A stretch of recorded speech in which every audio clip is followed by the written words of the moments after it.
Hey guys, Mike Menino here with my good friend Rasool. You have about close to 4,000 doors. Close, Okay, almost. and we always have these crazy stories about people that in multifamily where you get these crazy stories. Yeah. I hear your crazy story on the weirdest thing that happened to you in this multifamily industry. Well, so this isn't a commercial deal. This actually happened in my very first investment property. It was a duplex in Miami, and I told you the premise of it, and it. I didn't know any better. Like, let me frame this for the people. So, this is my very first investment property. I had never owned anything before, never managed anything. I ended up running it as an Airbnb, and it was doing well for the first 6 months. No issues or anything like that. And then my latest tenants at the point, there were these three beautiful Canadian women that came in there. I cleared it with my wife. I was like, hey, babe, if I need to go to the property, like, just FYI, these are the guests, and we've got cameras on the exterior, so, like, we're good, right? But it Good was call. yeah, it was always keep the Happy. wife first. I was at my office and I get a phone call, and one of the girls was like, Rasool, everything's been great, but there's this liquid coming up from the bathtub. I'm like, what do you mean liquid coming from the bathtub? It goes down. She's like, no, yeah, normally, but in this case, it's brown and it's coming up. And I'm like, brown liquid. I was like, you know what? I'm gonna leave work early and let me go check it out. So I drove. It's only 15 minutes away. I get to the property, and these girls were in the middle of getting dressed, and I'm like, Awkward. so with bathroom, right? So let me go in there, and sure enough, there's this brown liquid. I'm like, what the hell is that coming up from the bathtub? Because again, I'm new.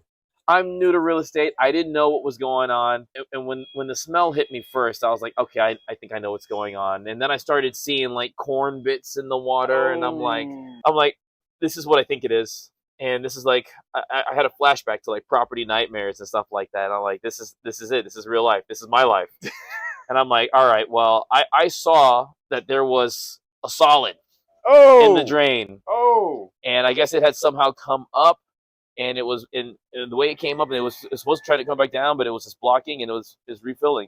So keep in mind, I found out these beautiful women come with beautiful makeup here in Miami, and with the beautiful makeup, they come with beautiful flushable wipes that they thought were going to be good to go down my toilet. The property was built in 1920, Mike, yes. and I didn't know at the time, but they used 3-inch cast iron pipes, They do. which was not what people use nowadays. 4-inch PVC. Now it's 4-inch PVC, which I found out 11 grand later.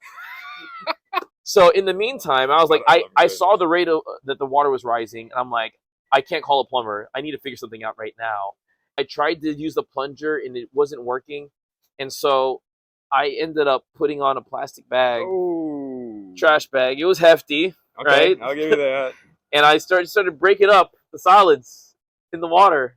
I don't know why. So what came to mind, and it worked. There was a little bit of residue left over. I ran the water and cleaned it out, some chemicals and everything, but I never saw those beautiful Canadian women in the same light anymore. And I also made the decision that I don't know if I'm cut out for managing properties. I'm gonna hire that piece out from now on, and I'll hear the story on the back end. But that was probably the weirdest, most awful thing that ever happened to me to date in real estate.